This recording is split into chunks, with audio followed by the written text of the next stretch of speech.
Good afternoon, everybody. Hello, everybody. I'm Hi. Anton Ovchіннікov, And I'm Pieter Kyle. Yes, and we are glad to see you here. And we have this in the next 6 days. We will have 3 short sessions: one today, one after tomorrow, and one 2 days after tomorrow.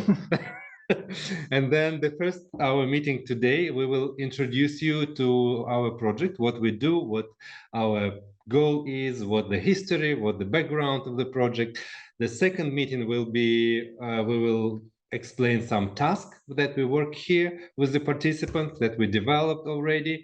And then we will give you at the second meeting a task for homework, and you can try to do something with that. And then the last meeting, we will discuss what came out of this for you. Yeah. So thank you so much for joining us in this part of our creative journey, our shared investigation. Anton and I, just to give you a little bit of background, met in 2016 when I was in Ukraine for the first time on a Fulbright as a guest in the Department of Language and Translation at the university in Kyiv.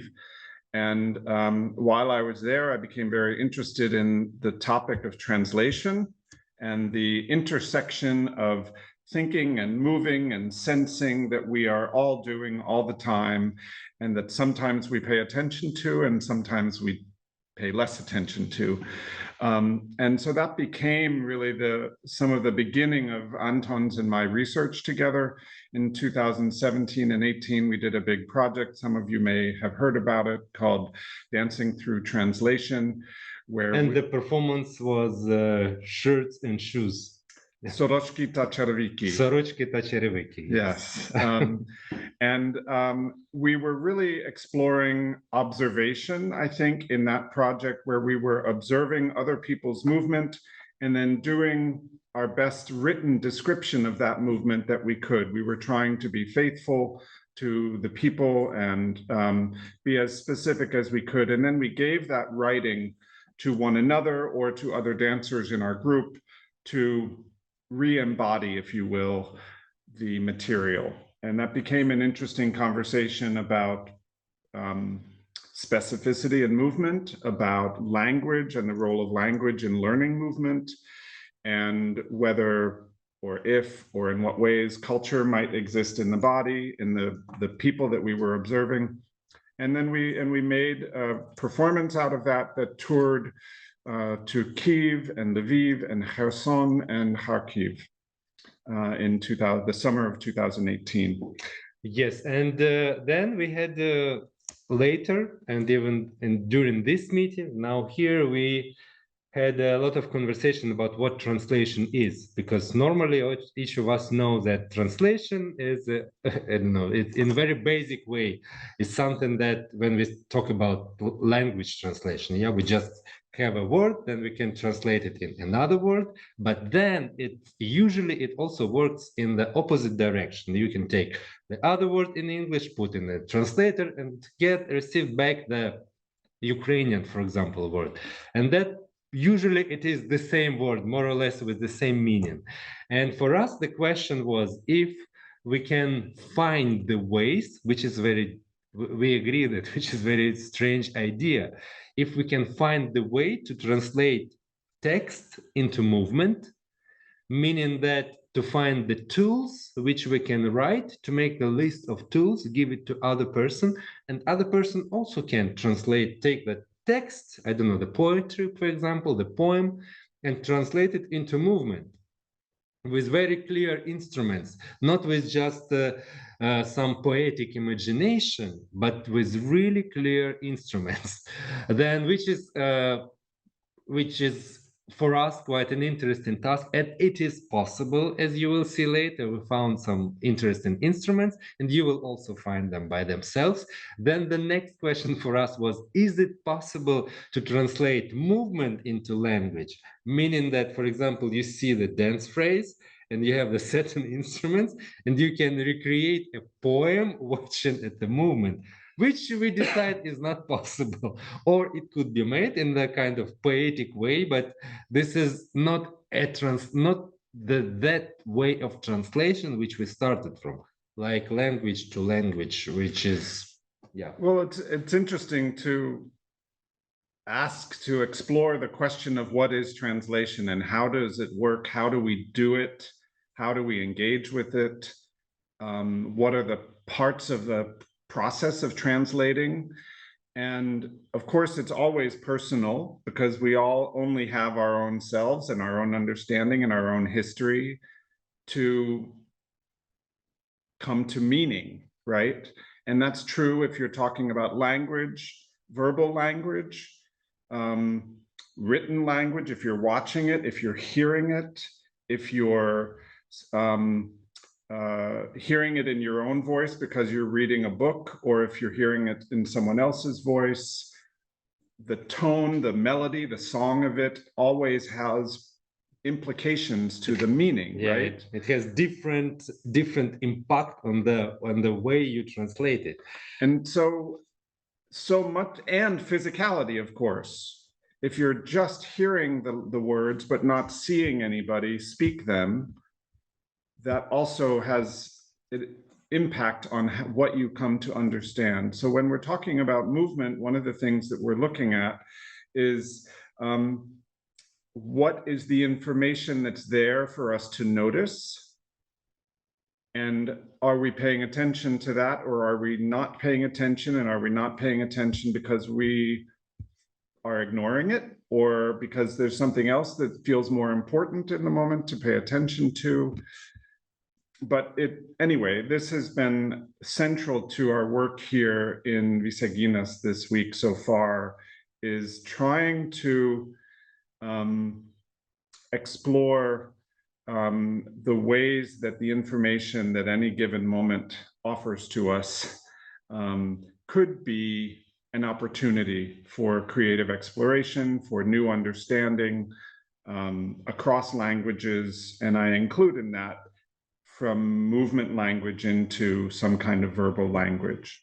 And here, when we come the first day, when we met with our participants, we actually started with this conversation about what translation is, meaning that we didn't propose any ideas what it is, but we asked our participants, please give your own ideas what we might call translation. Not in a very direct way, but maybe some poetic ways. There were a lot of options, and one of the metaphors which I found for myself from many ideas is that very often when we translate things, each of us, according to our individuality, takes something which is important for us to translate and not looking at the details. That's something like a zoom, in the camera.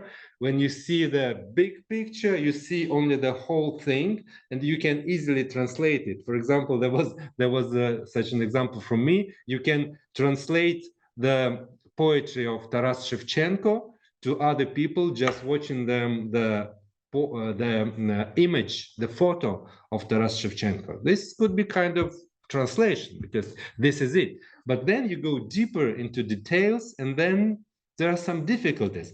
How you can translate lines in a poetry, how you can translate words, how you can translate letters into movement, or is it possible at all? So now we go next to the example. Peter will give you some creative example he's been working with in previous years, translating sonnets of Rilke, of German, yes, Austrian, German, well, originally born in Prague, but a German language poet. Into movement language. So, as Anton was just saying, I think we have an expression in English, the devil is in the details. That means that you either succeed or fail in your work based on the details that you are including. And so all of the work we're doing, of course, is very much about trying to understand how can we be more specific with what we're trying to do and with what actually comes across to an audience. In the case of dance, what is legible? I like to use that word sometimes.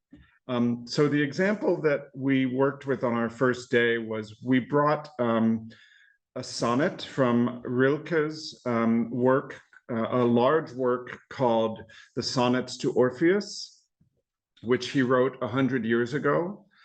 And I did a big project inspired by this work last year with dancers and visual artists and musicians. And it's a cycle of, I think it's 52 sonnets organized in two parts.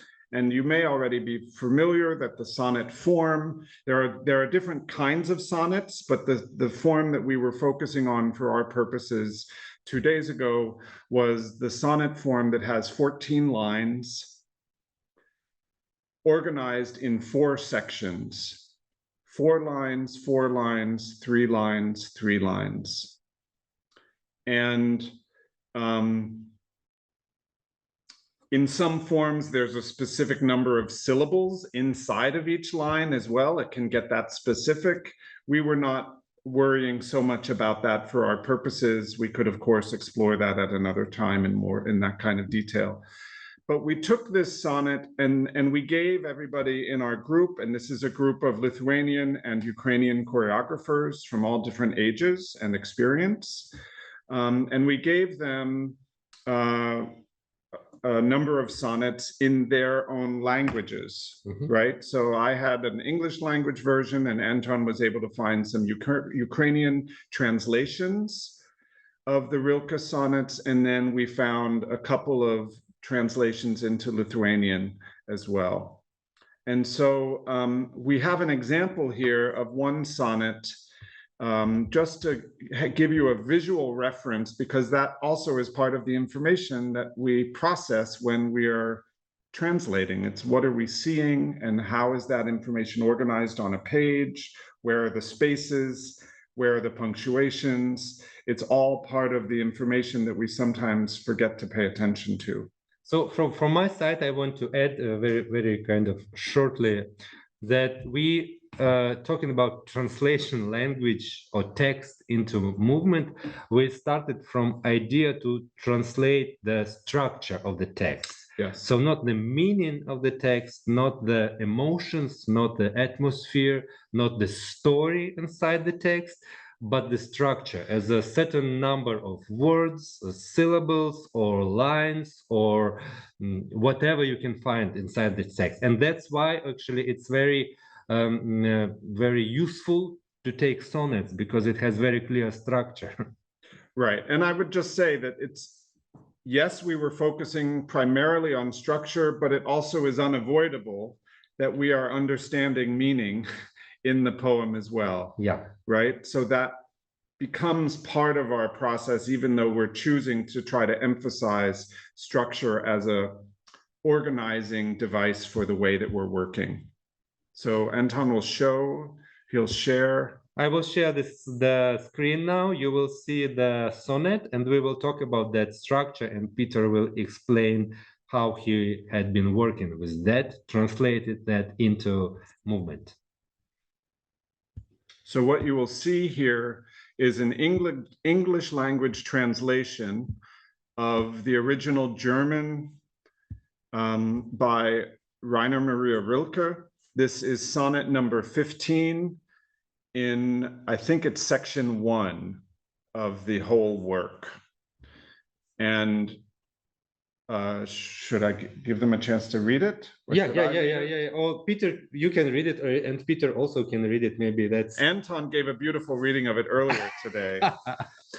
Wait, that tastes good, but already it's gone. A few notes of music, a tapping, a faint hum. You girls, so warm and so silent, dance the taste of the fruit you have known. Dance the orange, who can forget it, drowning in itself, how it struggles through against its own sweetness. You have possessed it. Deliciously, it has converted to you. Dance the orange, the sunnier landscape, fling it from you, allow it to shine in the breeze of its homeland. Aglow, peel away scent after scent. create your own kinship with the supple, gently reluctant rind and the juice that fills it with succulent joy. I already have this kind of taste of orange inside my mouth. So I already can start dancing. Right? So this piece of work, this large body of poetry by Rilke, is something that I've been inspired by for a long time. And just to give you a brief introduction into how I worked with this poem. Last year, as I said, I did this big production. It was an installation, and the first half of the evening, the audience walked through a series of corridors and rooms that were each differently designed to stimulate the senses, our awareness of what we were hearing, what we were smelling, maybe what we were tasting, what we might be touching. And all of it, each room inspired by a separate sonnet. And so there was one room where the audience walked through a dark hallway where oranges had been pinned to the wall like sculpture, real oranges. And then the room had been, and the hallway smelled like oranges very potently as you walk through it. And then you come into a room where there's a beautiful woman, a dancer dressed in orange, sitting on a chair next to a mountain of oranges that she is peeling one by one and giving to audience members as they walk by if they would like to eat it. So that, and then there were other things that the audience experienced in that part one, but the idea was to try to give an audience, I wasn't reading the poem to them. They were hearing in the music recording in that part of the room some of the text that you just heard me read, but it was organized by my composer in a way that's different than the way the poet organized it.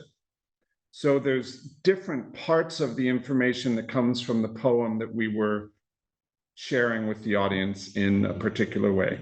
Then if you jump ahead, later for the second half of the evening, the audience sat together in a way that you might expect to sit at a performance in chairs around a room, and a performance unfolded that was about 45 minutes long. And one of the sections of this performance was the same dancer who had been passing out oranges before, dressed in a bright yellow-orange unitard. She happened to be 5 months pregnant, so that was a kind of incredible. With an orange in flight. That was a kind of incredible coincidence. And she danced this movement material that we developed based on partly the structure of this poem. And just to give you an example, the very first rehearsal I had with her, I should say, this is a dancer that I know very well. We have history working together, and that always makes a difference, right, in how you communicate in the studio. But the first thing I did, I think I had sent this poem to her, so she had read it before, along with some others, before we met for rehearsal.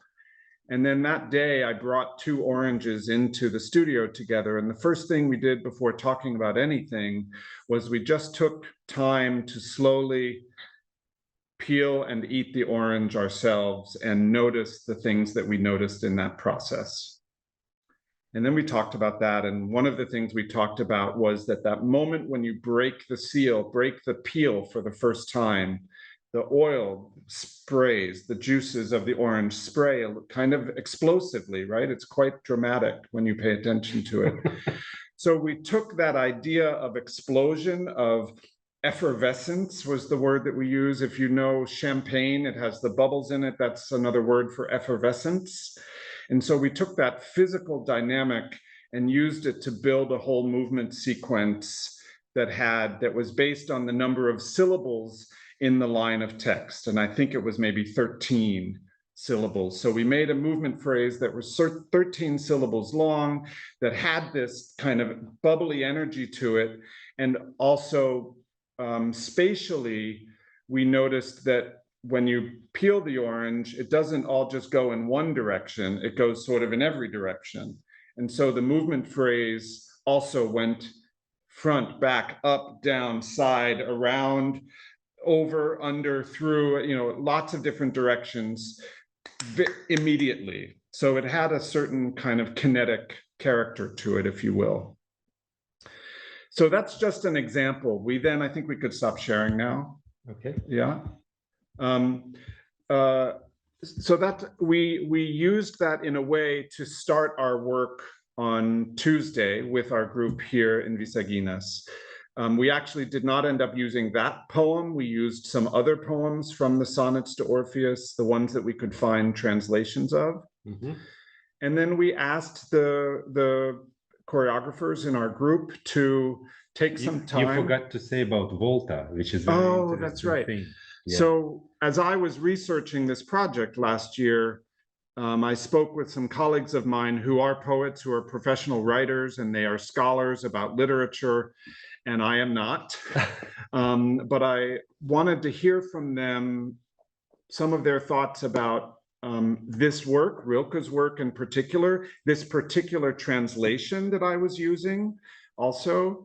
And one of the things that they told me that I learned about structure is after the 8th line, at the end of the second stanza, the second block of text in the 14-line sonnet form, there's a thing that happens called a volta, which means to jump in Latin.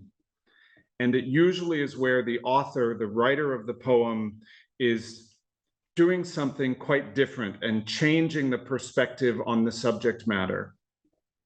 So that by the end of the poem, when it comes to resolution, you're understanding the whole concept in a very new way.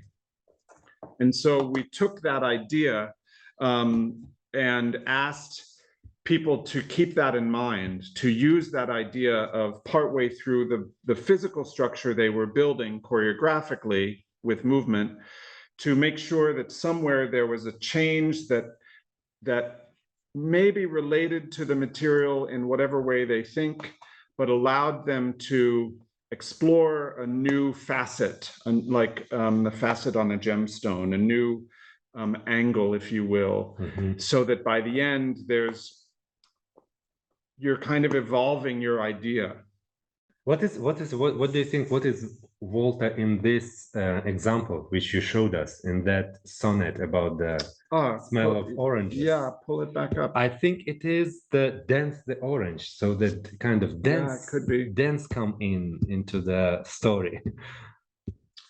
Well, it's the second time he uses dance the orange. So if you can see where the cursor is, this place here is where the volta usually happens, in between, right in the middle, right?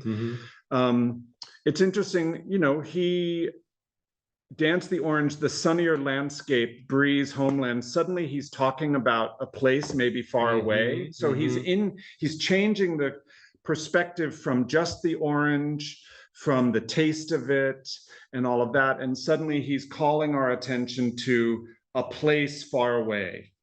The breeze of its homeland, something about nature also. That's right. And so he's opening up our sensory awareness to a much larger concept in that place in the poem.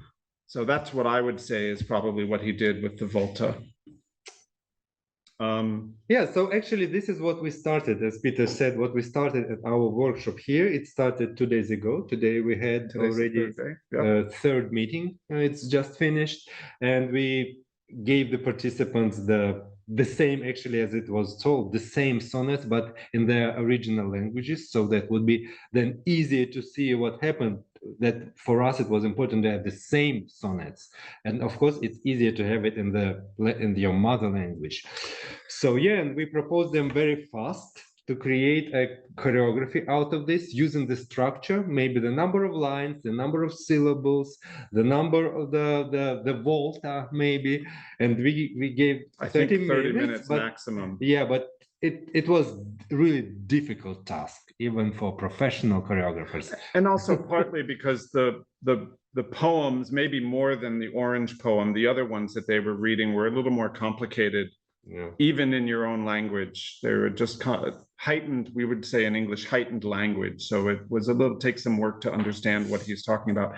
Actually talking for Ukrainians, we took the translation of Rilke by Vasil Stus, which also made this translation years ago, the whole sonnets to Orpheus. And it is very specific. I should say that for me and for all of us, we have 5 Ukrainians in the studio, that some words, we don't really understand the meaning of the words.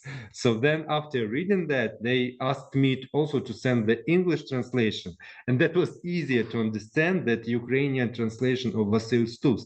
So his language is really Ukrainian language. He's so much rich and sophisticated that it's really difficult, because we try to keep the sense, to understand the sense of each word.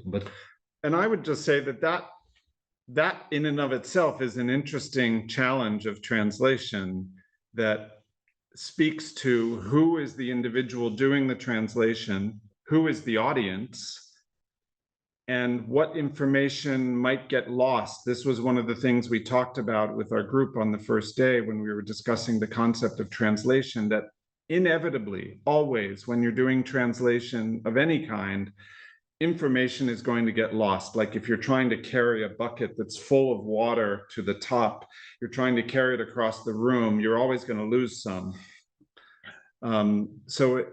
Maybe we don't need to worry about what gets lost so much, but it becomes an interesting thing to notice.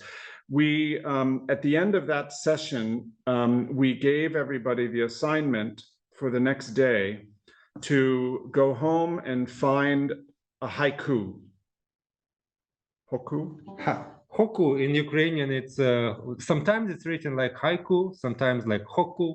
Yeah. So we were interested in, I mean, it's just another poetic form. It's a very beautiful poetic form. It's a very, you could say simple, but because it's simple, it's also very complex.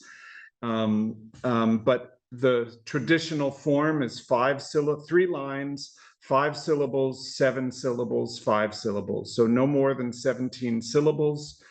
And so this became then the way that we were exploring structure. The choreographers were exploring structure on the second day, was using the haiku form to develop material. Yeah. So we have last 3 minutes for our meeting today. That was our goal, to represent you the ideas, the project, the material, what we work with. So maybe we would propose also to make a task until our next meeting, just to find a haiku which resonate in your situation at this moment. Something that has meaning. That has meaning for you now. Yeah. You will see that there are that when you read about the haiku in internet, you see that the classical haiku is always 5, 7, 5 syllables, and it always includes some nature, some words about the nature, which give you a kind of atmosphere. But it's not always like that. There are traditional haiku and there are not traditional, when you can see more like modern 595 or 579 or whatever, different. So just to work with this material, it would be better if you find the classical haiku. If you don't find any classical haiku which you really like, you can find any, but that's important that it should have 3 lines. And yes, the idea is to let the limitation of 3 lines of 17 syllables be something that can hold you, that you can rest in, so that it's not to force you into something, but it's very often, as you I'm sure know, that when you have a limitation, it sometimes can allow you to be more creative. Then just have a full freedom. Yeah, so we finished for now. Thank you very much, all our guest participants. We have quite a lot. We're really surprised. So wonderful to have you all here with us. Please, if you have any questions or thoughts, prepare it for tomorrow or write it. Yeah, save them for the next time or write them. Yeah. And our next meeting is after tomorrow. And at the end, I just want to add that this project is supported by Ukrainian Cultural Foundation, Trust for Mutual Understanding, and Movement Research. And American Corner. And American Corner in Lithuania, in Visaginas. You see this behind us? This is the map of the USA with all the states written on. We are in the American corner. In the American corner. In Visaginas. So thank you, everybody, and see you after tomorrow, the same time at 2:15. Пока. Bye-bye. Пока.